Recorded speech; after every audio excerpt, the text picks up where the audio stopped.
Assalamualaikum warahmatullahi wabarakatuh. Waalaikumsalam warahmatullahi wabarakatuh. Baiklah, untuk membuka acara ini kita lapaskan dulu Bismillah. Untuk mengambil berkah pada kegiatan kita pagi hari ini, kita pembacaan doa dulu yang akan dipimpin oleh Bapak Azmi. Bapak Azmi, persilakan.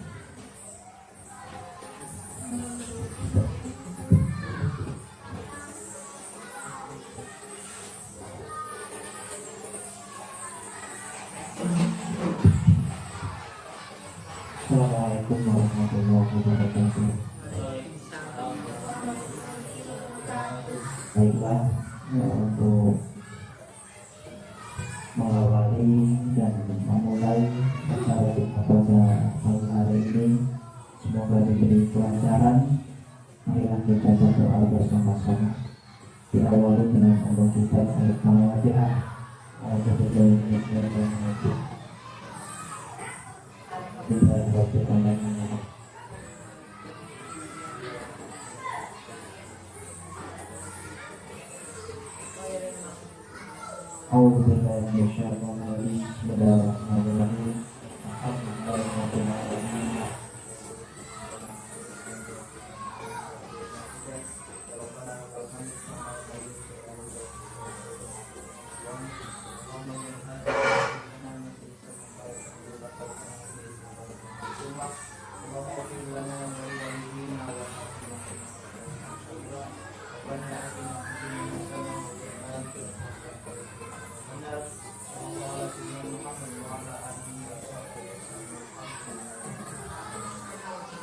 Assalamualaikum warahmatullahi wabarakatuh. Waalaikumsalam.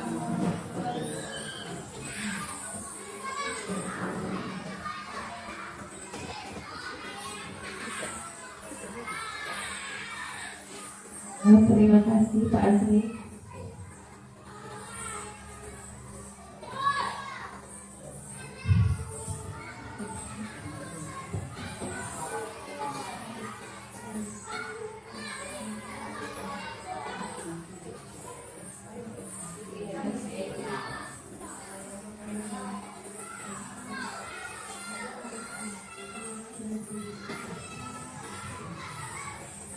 Baiklah,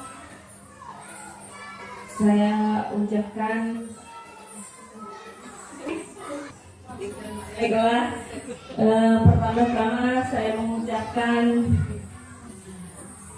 puji syukur kepada Allah Subhanahu wa Ta'ala, yang mana kita semua pada hari ini diberikan kesehatan sehingga dapat berkumpul di ruangan ini dalam rangka belajar untuk mengenal, menumbuhkan budaya positif di sekolah kita. Salawat dan salam tak lupa selalu tercurah kepada junjungan kita Nabi besar Muhammad SAW, yang selalu memberikan, yang telah membawa kita dari zaman kebodohan sampai dengan zaman berpengetahuan seperti saat ini.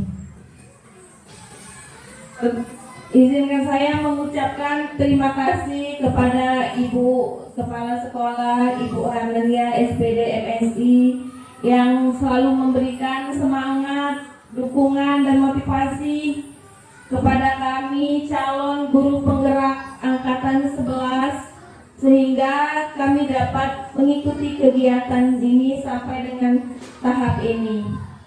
Kemudian saya ucapkan terima kasih juga kepada teman-teman, kepada ibu, bapak guru yang ada di SDN 1 Lupai Hulu, yang selalu memberikan semangat dan dukungannya juga, sehingga apapun yang kami butuhkan selalu diberikan bantuan dari teman-teman semua. Kami ucapkan terima kasih. Baiklah, selanjutnya yaitu pengarahan pengantar dari Ibu Kepala Sekolah pada Ibu Hanalia SPD MSI, kami persilakan.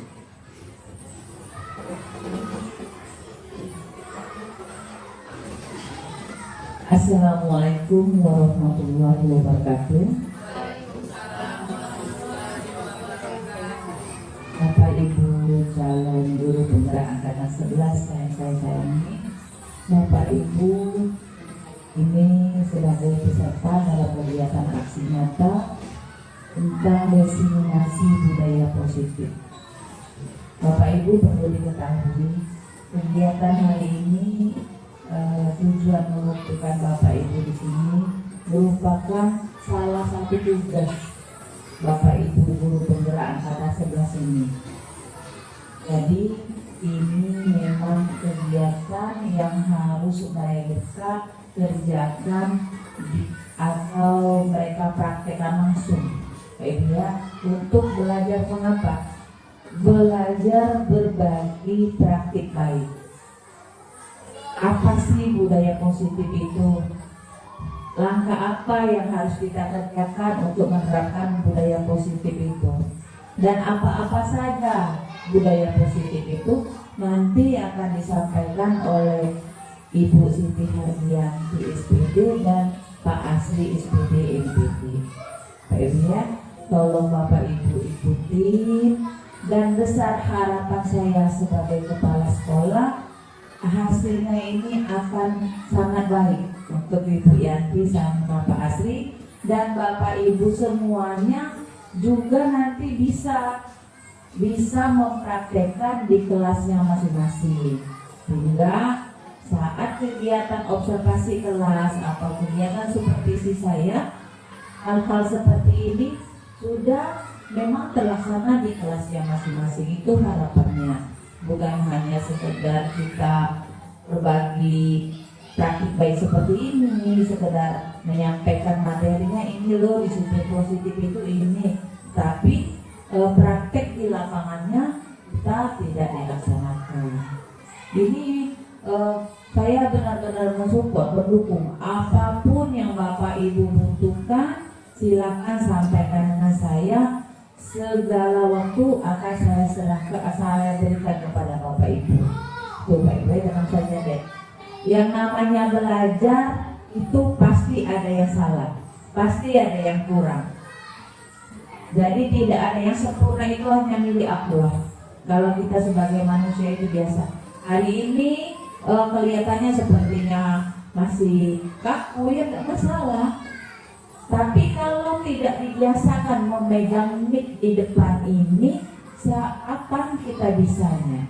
Kalau kita pasti bisa di meja, bisa disiplin positif itu ya, budaya positif ini seperti ini. Tetapi membuat kita percaya diri itu yang utama, Pak Ibu ya. Itu. Jadi silahkan dilanjutkan. Apabila dibutuhkan apa-apa bisa. Kami semua akan mendukung semua kegiatan Bu Yanti dan Pak Asri. Betul. Tolong juga Bapak Ibu dukung mereka berdua, dan nantinya Bapak Ibu juga harus ikut. Apabila ada pembukaan angkatan ke-12, saya maunya yang belum mendaftar untuk guru penggerak yang usianya di bawah 55 tahun harus daftar, harus ikut. Ya, apalagi kalau berhasil semua tambah. Tunjukkan bahwa kita sekolah penggerak memang benar-benar bisa dijadikan jempol bagi orang lain. Itu saja. Selamat belajar Bapak Ibu, Bu Yanti, Pak Asri. Terima kasih sudah menjadi duta-duta penggerak di SD 1 Lumbai Ulu. Semoga yang lainnya juga menyusul. Itu saja. Billahi taufiq wal hidayah. Wassalamualaikum warahmatullahi wabarakatuh.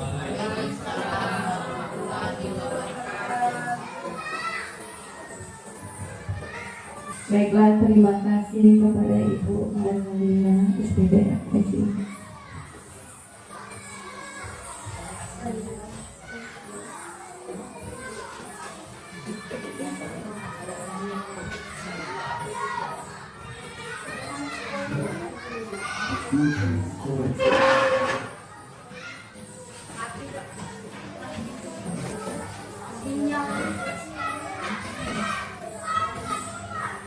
Inti pada pagi hari ini yaitu aksi nyata diseminasi budaya positif. Jadi saya ini baru belajar ya Bapak Ibu, jadi agak tegang.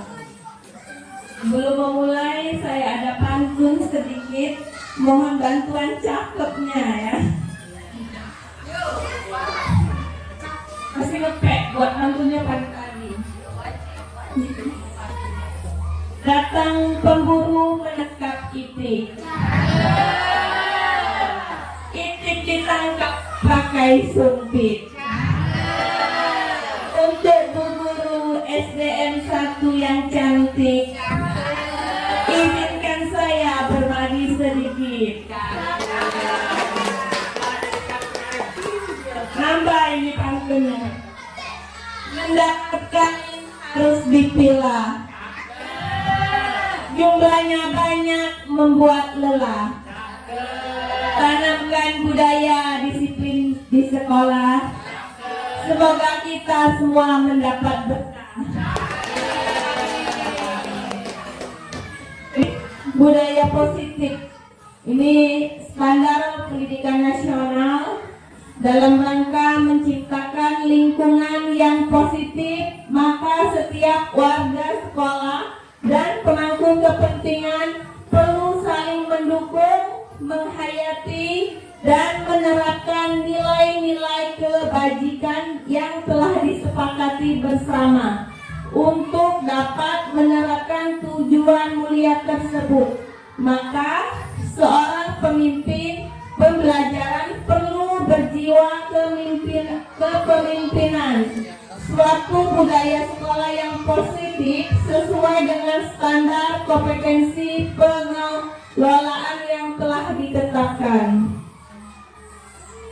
Nah, tujuan mulia dari penerapan disiplin positif ini adalah agar terbentuknya murid-murid yang berkarakter, berdisiplin, santun, jujur, peduli, bertanggung jawab, dan merupakan pembelajar sepanjang hayat sesuai dengan standar kompetensi lulusan yang diharapkan, yaitu sesuai dengan profil pelajar Pancasila.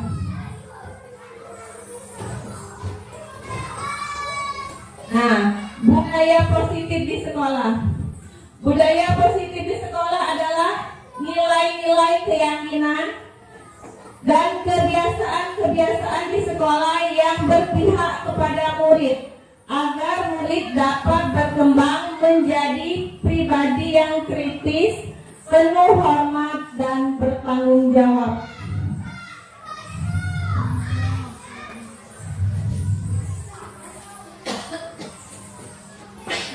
Jadi budaya positif yang di sekolah kita ini Bapak Ibu sepertinya sudah biasa ya, sudah kita terapkan. Contohnya sudah kita melakukan kegiatan Jumat religi, kemudian apalagi Bapak Ibu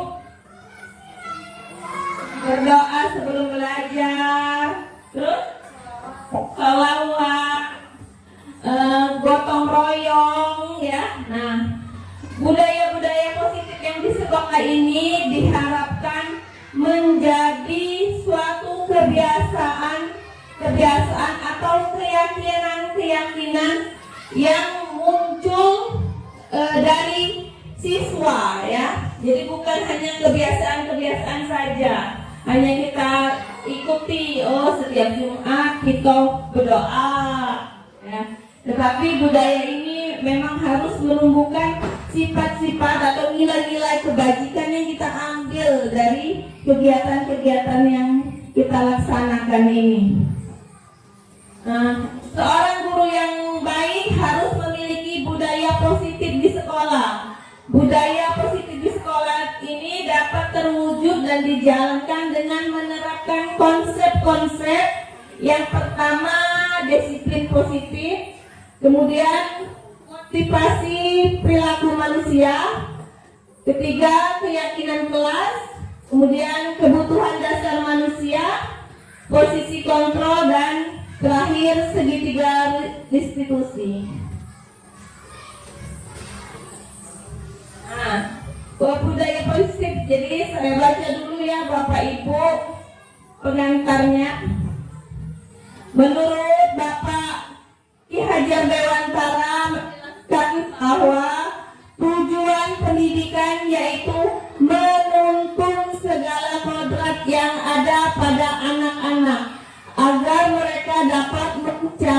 mencapai keselamatan dan kebahagiaan yang setinggi-tingginya, baik sebagai manusia maupun sebagai anggota masyarakat. Oleh sebab itu, pendidikan itu harus dapat menuntun tumbuh dan hidupnya kekuatan kodrat yang ada pada anak-anak agar dapat memperbaiki lakunya, bukan dasarnya. Hidup dan tumbuhnya kekuatan kodrat anak. Nah, dalam menuntun laku dan pertumbuhan kodrat anak, KHD mengibaratkan peran pendidik kita sebagai guru, yaitu sebagai seorang petani dan tukang kebun. Anak-anak itu seperti biji tumbuhan yang disemai ditanam oleh Pak Tani dan Pak tukang kebun di lahan yang telah disediakan. Anak-anak itu bagaikan bulir-bulir jagung yang ditanam. Bila biji jagung ditempatkan di tanah yang subur dengan mendapatkan sinar matahari, maka biji jagung itu akan tumbuh, dan meskipun biji jagung yang kurang baik, walaupun tanahnya gersang, insya Allah biji jagung itu juga akan tumbuh. Jadi kita sebagai pendidik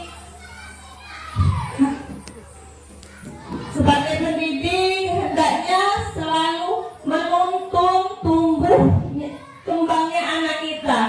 Jadi kita tuh ibaratnya, seandainya anak kita ingin menjadi seorang polisi atau dokter, kita menuntun dia menjadi seorang polisi, tapi menjadi polisi yang bukan polisi yang sombong, polisi yang tidak memiliki karakter. Jadi kita menuntun anak sehingga anak itu memiliki karakter.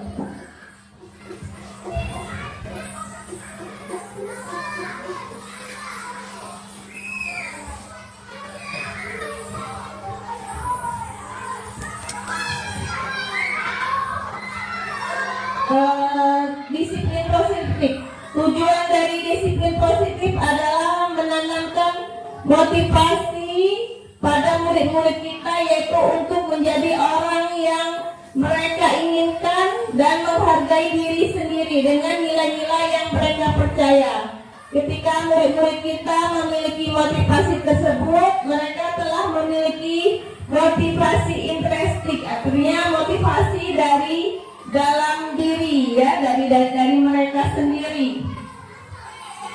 Berdampak jangka panjang. Motivasi yang ini tidak akan berpengaruh pada adanya hukuman dan hadiah. Mereka akan tetap berperilaku baik dan berlandaskan nilai-nilai kebajikan, karena mereka ingin menjadi orang yang menjunjung tinggi nilai-nilai yang mereka hargai dan mencapai satu tujuan mulia. Jadi maksudnya Bapak Ibu, di sini anak itu memiliki motivasi dari dirinya sendiri ketika mereka itu memiliki budaya positif, kebiasaan positif, bukan karena mereka itu takut dihukum. Nah, kita ambil sampah nanti, kalau tidak diambil sampah kena marah, tapi bukan seperti itu. Jadi mereka tuh memang mempunyai kesadaran diri sendiri dari dalam diri anak, seperti itu. Baiklah, kalau ice breaking dulu ya. Ini ke depan ice breaking. Ya.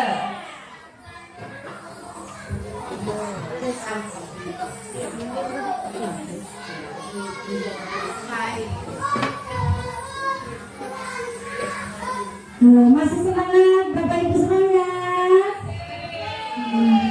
Di sini biar kita nggak ngantuk, kata Ibu Yanti, kita speaking dulu sesuai dengan budaya kita di sekolah. Kita di sekolah SDN 1 Lubang Ulu, di sekolah penggerak kita ini ada 4 kata ajaib yang memang harus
Baiklah, bapak-bapak, ibu-ibu, kita akan bermain dulu ya. Di sini berpasang-pasangan mainnya. Berdua. Anda akan melakukan kegiatan cobalah buka. Namanya cobalah buka. Tugasnya adalah temannya yang 11 memegang, nanti bergantian. Misalnya di sini Ibu Rusiani dengan Bu Ita, maka berpegangan, tangannya dikepal, kemudian Ibu Rusiani coba membuka tangan Bu Ita. Tapi di tangan Bu Ita ini bayangkan ada apalah yang paling berharga dipegang sama Bu Ita ini. Apa emas, apa juga berlian, sehingga Ibu Rusiani ini susah nak membukanya. Walaupun tapi Ibu Rusiani juga boleh, misalnya dengan cara menggelitiknya biar dia terbuka, atau dengan mempujuknya juga boleh. Ya. Coba kita dibuka, ya. Iya. Apa ada uang di tangannya? Coba bisa kita lakukan ya nak. Boleh, bareng-bareng. Ya. Bareng aja gantian. Bu Ita buka tangan Bu atau Bu yang buka tangan. Bisa tak dibuka? Iya, gantian. Apa? Iya. Iya, boleh goda, mengeritik. Bisa? Lihat, 1, 2, 3.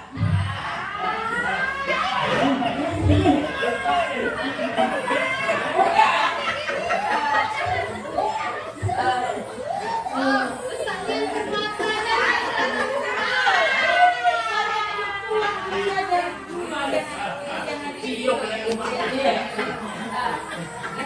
Iya, suaranya agak kecil ini dia. Jadinya suaranya agak kecil.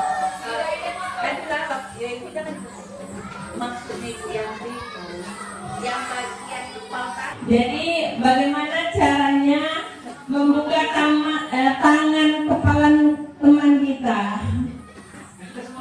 Dengan boleh yang tangan si tadi dengan cara menggelitik atau membujuk dia biar dia bisa membuka. Kira-kira bisa tidak dibuka? Bisa dibujuk. Ibu dia bisa dibuka? Ada yang bisa terbuka? Ada. Tidak ada ya. Jadi ada yang terbuka dengan rela membukakan tangannya ya. Nah, seperti itulah ya Bapak Ibu. Ini adalah ilustrasi guru mengontrol murid. Jadi kita itu tidak bisa mengontrol murid kita ya Bapak Ibu. Yang mengontrol itu hanya peserta itu sendiri, murid kita sendiri yang dapat mengontrol dirinya sendiri. Jadi kita terkadang tidak dapat memaksa murid untuk berbuat sesuatu jikalau murid tersebut memilih untuk tidak melakukannya. Walaupun tampaknya guru sedang mengontrol perilaku murid, kita nyuruh murid, tapi hal demikian terjadi karena murid sedang ada juga murid yang bisa membuka. Tadi ada yang terbuka tangannya.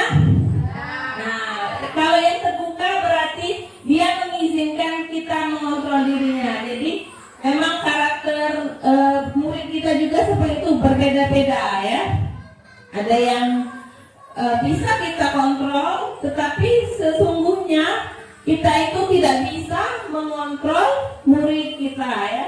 Yang dapat mengontrol itu adalah dirinya sendiri. Di sini kita menerapkan disitulah kita menerapkan disiplin positif dalam peserta didik kita.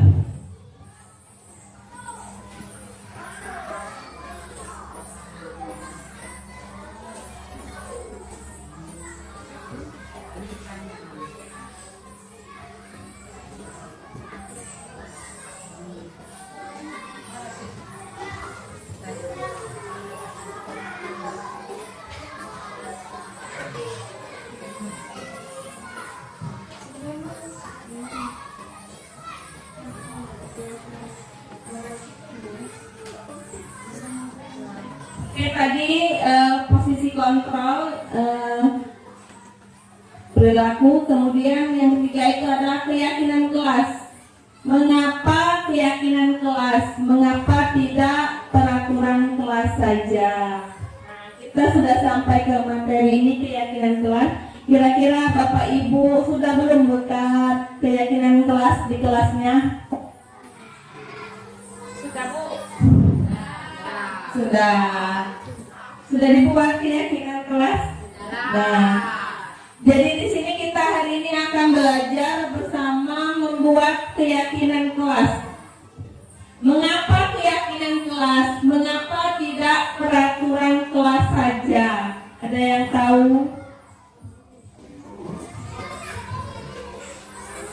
Pertanyaan dari Ibu, mengapa keyakinan kelas, mengapa tidak peraturan kelas?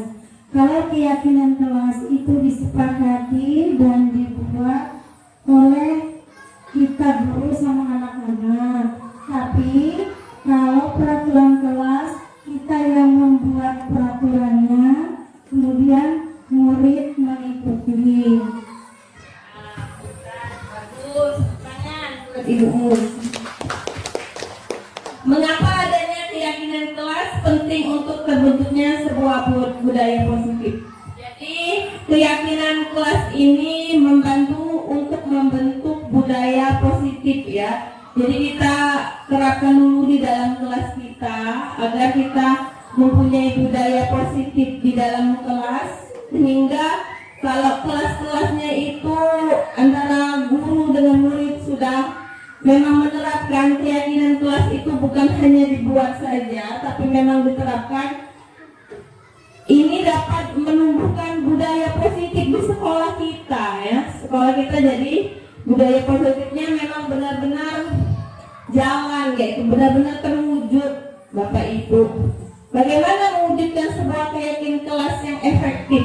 Nah, pada pembelajaran disiplin dan nilai-nilai kebajikan universal, kita telah mempelajari tentang nilai-nilai kebajikan yang dapat menjadi landasan kita untuk membuat suatu keyakinan kelas atau keyakinan sekolah, untuk menentukan visi dan misi dari tujuan sebuah kelas. Jadi kita tuh di kelas itu apa sih yang kita inginkan? Anak-anak kita ini ingin kita jadikan seperti apa, Bapak Ibu ya? Jadi kita buat dulu keyakinan kelas. Keyakinan kelas itu kita buat bersama anak-anak. Bukan kita yang buat ya, tapi dibuat bersama anak-anak. Anak-anak yang menentukan, nanti dia mengimpikan kelasnya ingin menjadi seperti apa. Kemudian setelah dibuat bersama, maka akan disepakati bersama.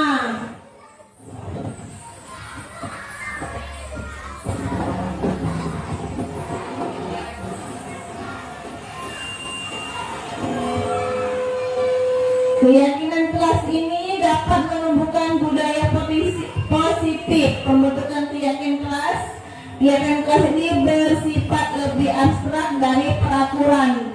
Jadi yang tadinya peraturan kelas itu biasanya menggunakan kalimat-kalimat yang negatif. Jika kita membuat keyakinan kelas, maka kalimatnya menjadi kalimat yang positif. Keyakinan kelas hendaknya tidak terlalu banyak, jadi tidak usah panjang-panjang ketika kita membuat keyakinan kelas. Cukup misalnya apa ini dalam kelas saya, ini contohnya, misalnya saling menghargai, kemudian datang tepat waktu. Waktu peraturan keras kita buatnya jangan terlambat ya. Ketika kita membuat peraturan keras, itu bedanya. Setelah kita jadikan keyakinan kelas, kata-katanya kita ganti, datang tepat waktu. Kemudian apa lagi? Jangan membuang sampah sembarangan. Iya, biasanya banyak tulisan jangan membuang sampah sembarangan. Diganti dengan buanglah sampah pada tempatnya. Oke, berarti Bapak Ibu sudah semua membuat keyakinan kelas.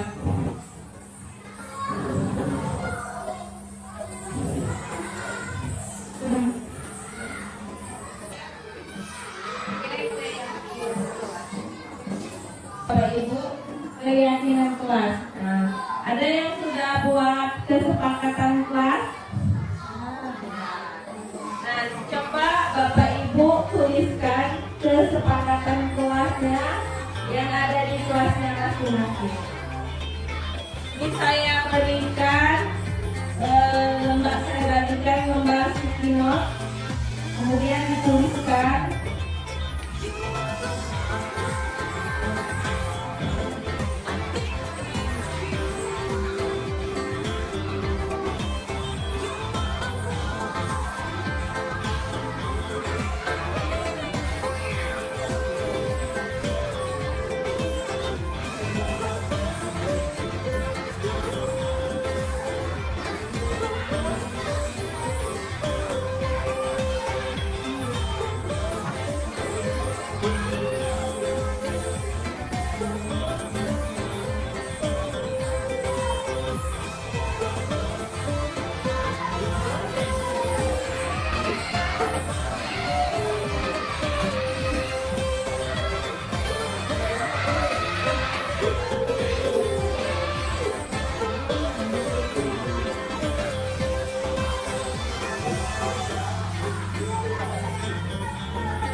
Nah, Bapak Ibu, ada yang bisa membantu saya untuk menempelkan kertas yang sudah saya pakai dan tadi mirrornya.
Kemudian menjadi keyakinan kelas kita buat yaitu menjaga kebersihan kelas ya. Nilai yang kita ambil yaitu nilai apa Bapak Ibu? Nilai kebajikan. Iya, nilai kebajikan.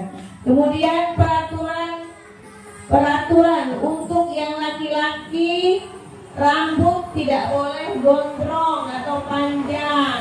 Nah, ini peraturan. Kemudian kita buat menjadi keyakinan kelas rambut harus rapi.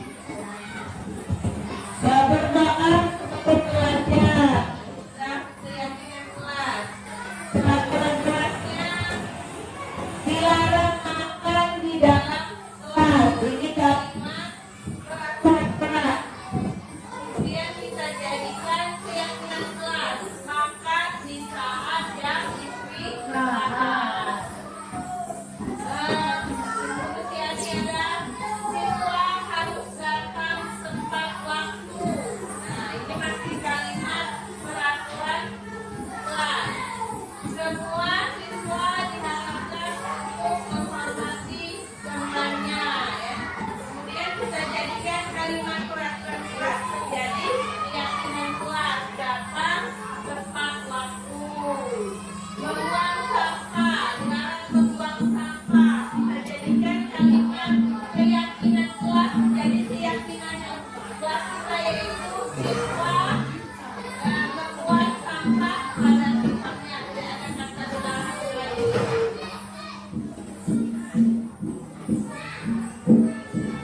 Sebelum belajar kita berdoa terlebih dahulu. Nah, itu adalah keyakinan kelas ya. Terima kasih. Semoga keyakinan kelas ini akan kita terapkan di kelas kita masing-masing sehingga akan menumbuhkan budaya positif. Pindah materi. Oke, ini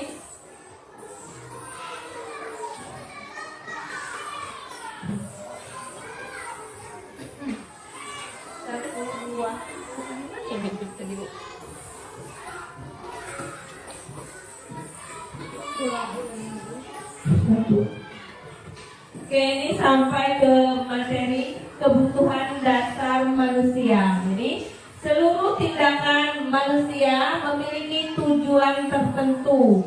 Semua yang kita lakukan adalah usaha terbaik untuk mendapatkan apa yang kita inginkan. Ketika kita mendapatkan apa yang kita inginkan, Bapak Ibu, sebetulnya saat itu kita sedang memenuhi satu atau lebih dari satu kebutuhan dan rasa diterima, kebebasan, kesenangan, dan penguasaan. Ketika nilai-nilai kebajikan atau melanggar peraturan, hal itu sebenarnya dikarenakan mereka gagal memenuhi kebutuhan dasar mereka. Untuk lebih jelasnya, mari kita lihat kelima dasar kebutuhan manusia. Yang pertama ada kebutuhan bertahan hidup. Itu kebutuhan bertahan hidup adalah kebutuhan yang bersifat fisiologis untuk bertahan hidup. Misalnya kesehatan, rumah, kemudian ada makan, ya memang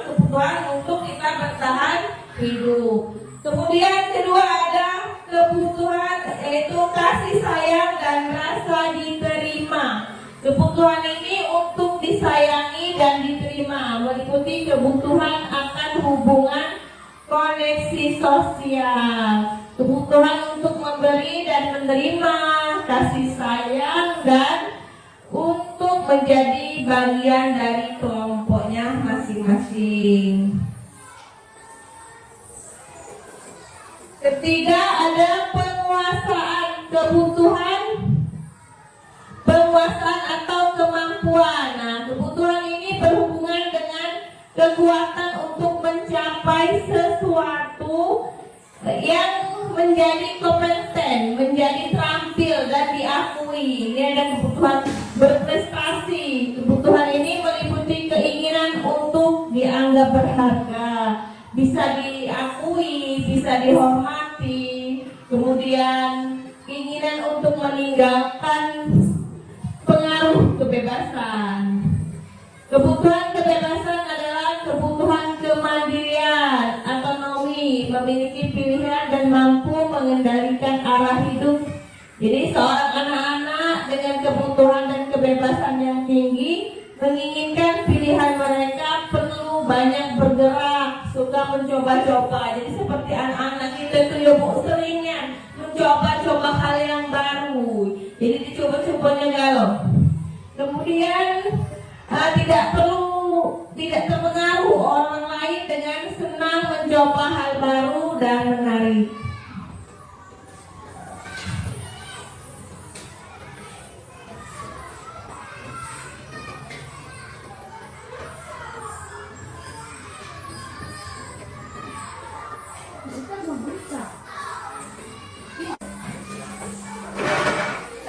Di sini dalam penerapan budaya positif, guru berperan sebagai yang mana ya? Ada 5 posisi kontrol yang diterapkan seorang guru ataupun atasan dalam melakukan kontrol.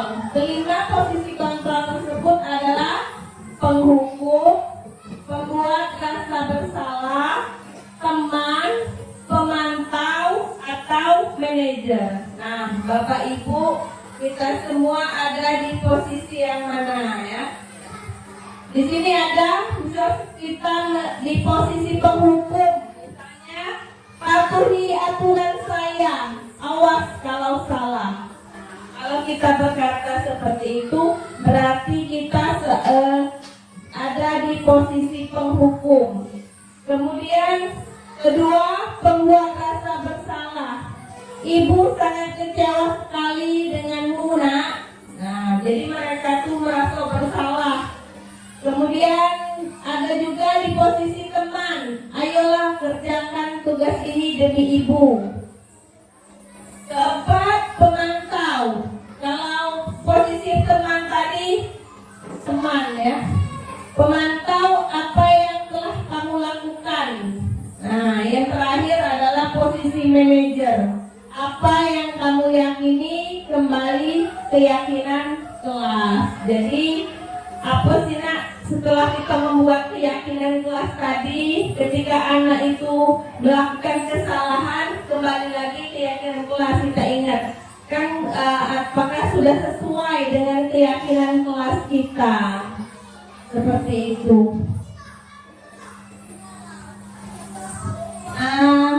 Terakhir adalah restitusi. Pembelajaran ini 2 minggu Bapak Ibu di modul guru penggerak 1.4, tapi pada hari ini saya kurang lebih 60 menit untuk berbagi, belajar bersama Bapak Ibu untuk menyampaikan materi-materi ini. Yang terakhir, restitusi. Restitusi adalah proses menciptakan kondisi bagi murid untuk memperbaiki kesalahan mereka, sehingga mereka bisa kembali pada kelompok mereka dengan karakter yang lebih kuat. Restitusi juga adalah proses kolaboratif yang mengajarkan murid untuk mencari solusi atas masalah yang ia hadapi dan membantu murid berpikir tentang orang seperti apa yang mereka inginkan dan bagaimana mereka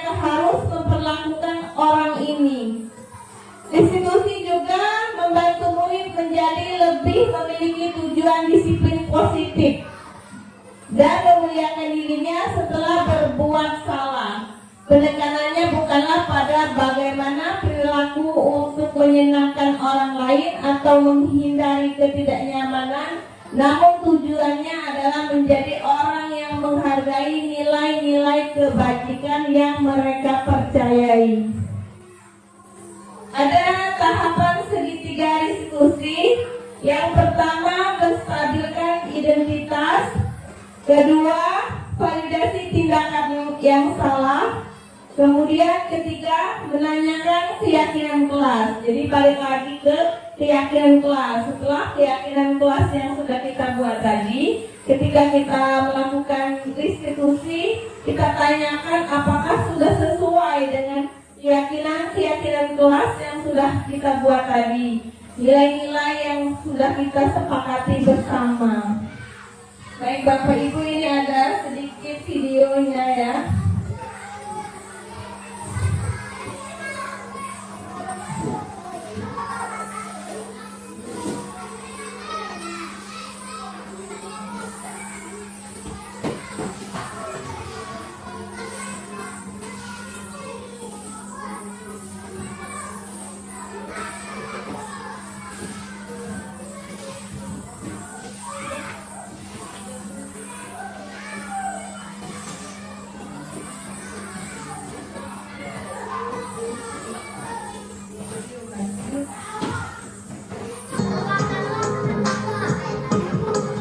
Assalamualaikum warahmatullahi wabarakatuh. Salam dan bahagia, salam sejahtera buat kita semua.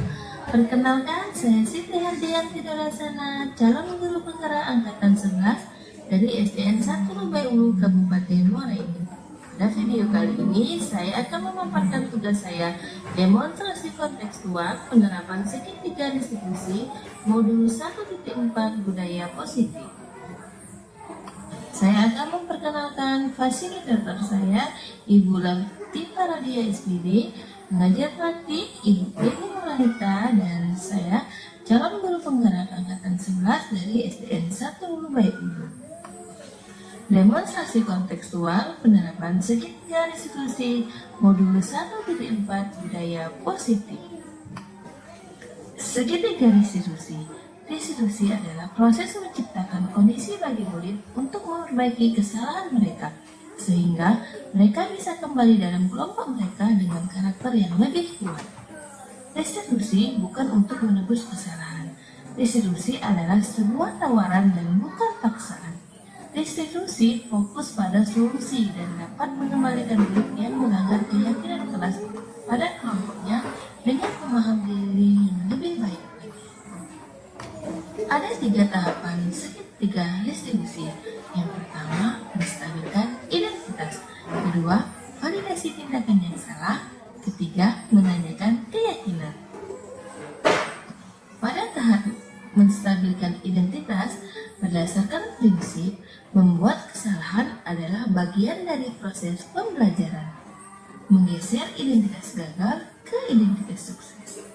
Pada tahap validasi tindakan yang salah, berdasarkan prinsip, setiap perilaku berupaya memenuhi kebutuhan tertentu. Guru akan menggeser dari pemikiran stimulus respon menjadi proaktif. Mengenali dan memahami kebutuhan murid akan memperbaiki hubungan guru dengan murid. Pada tahap menanyakan keyakinan, murid akan diberikan pertanyaan-pertanyaan bermakna untuk memunculkan motivasi intrinsik. Kemudian, mampu mengaitkan keyakinannya dengan tindakan yang salah. Kasus 1. Martin bertengkar dengan Joe. Martin tidak bisa menahan amarahnya sampai dia menabrak meja karena Joe telah mencontek jawaban tugas Martin. Berikut skenario penyelesaian masalah dengan menerapkan segitiga restitusi. Panggil ke ruangan ini. Kenapa? Tadi dengar dari saya langsung dibuat sama masalahnya. Memang itu namanya pekerjaan saya. Oh, tadi Joe mencontek hasil pekerjaan Martin. Iya. paham kalau ibu berada di posisi Martin, ibu juga akan bermarah. Sama karena hasil kita sudah payah-payah mengerjakan tugas, namun kita seenaknya saja mengerjakan tugas. Tapi apa yang itu apa yang Martin lakukan?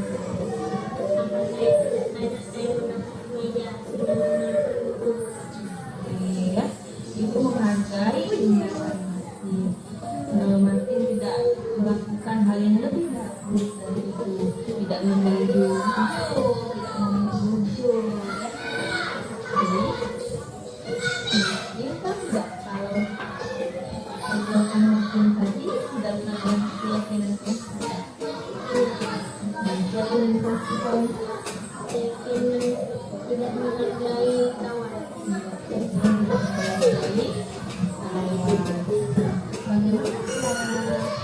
Martin menunjukkan kebaikan selain saya harus pada itu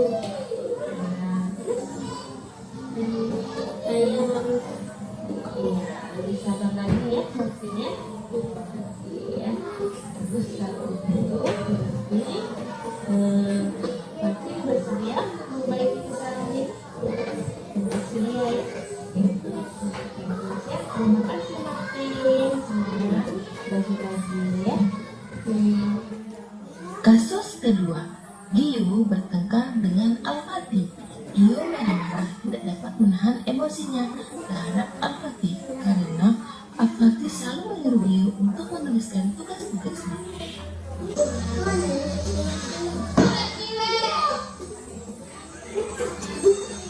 Berikut skenario penyelesaian masalah dengan penerapan segitiga distribusi.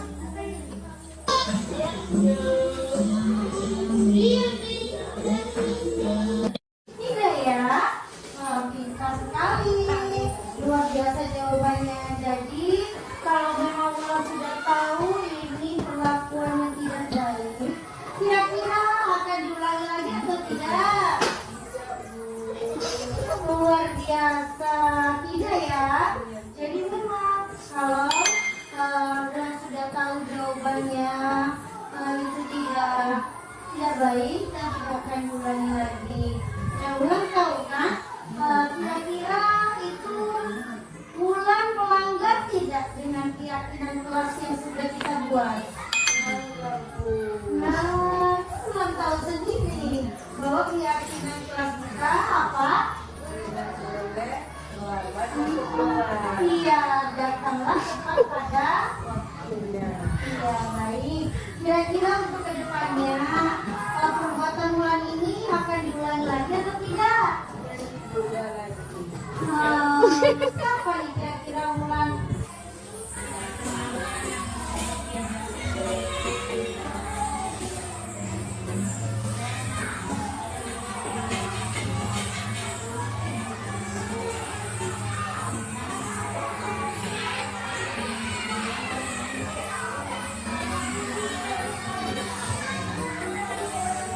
Baiklah, itu tadi tahapan segitiga institusi, ada menstabilkan identitas, kemudian validasi tindakan yang salah dan menanyakan keyakinan seperti yang aksi nyata yang sudah saya lakukan tadi ya Bapak Ibu. Selanjutnya saya ucapkan terima kasih kepada Bapak Ibu yang sudah menyempatkan hadir untuk mengikuti kegiatan diseminasi budaya positif ini. Semoga budaya positif ini benar-benar kita laksanakan di dalam kelas kita masing-masing. Tujuan saya melakukan ini karena yang pertama untuk melaksanakan tugas aksi nyata, kemudian budaya positif ini tidak bisa saya lakukan sendiri tanpa ada dukungannya Bapak Ibu guru yang ada di SDN 1 Dubai Ulu, supaya agar budaya positif ini benar-benar terwujud untuk mewujudkan lingkungan sekolah kita yang memang mewujudkan profil pelajar Pancasila. Oke, terima kasih Bapak Ibu.